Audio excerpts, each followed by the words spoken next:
Time అయితే 8 కావస్తుందండి. ఇక్కడైతే కనుక సింగిల్ ఫేస్ డబ్బా ప్రాబ్లం వచ్చేసి మనకైతే కనుక ఊర్లో ఎక్కడా కానీ సప్లై లేదండి. మనకు చెప్పిన దాని ప్రకారం అయితే కనుక ఇక్కడ ప్రజలైతే కనుక ఫీజు అలానే ఉంది, బట్ సప్లై అయితే రాలేదని చెప్పి అన్నారు.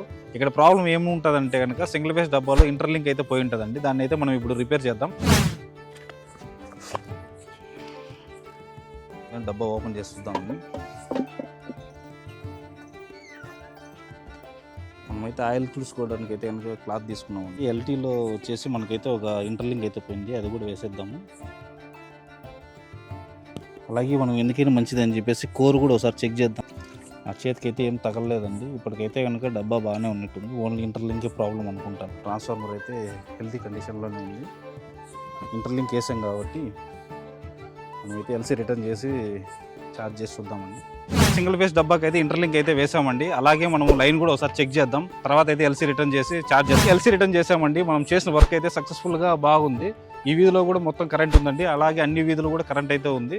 సో మా ప్రజలు అయితే కనుక హ్యాపీనా కాదా అడుగుదాము వాళ్ళని. ఓకేనాయా మీకు?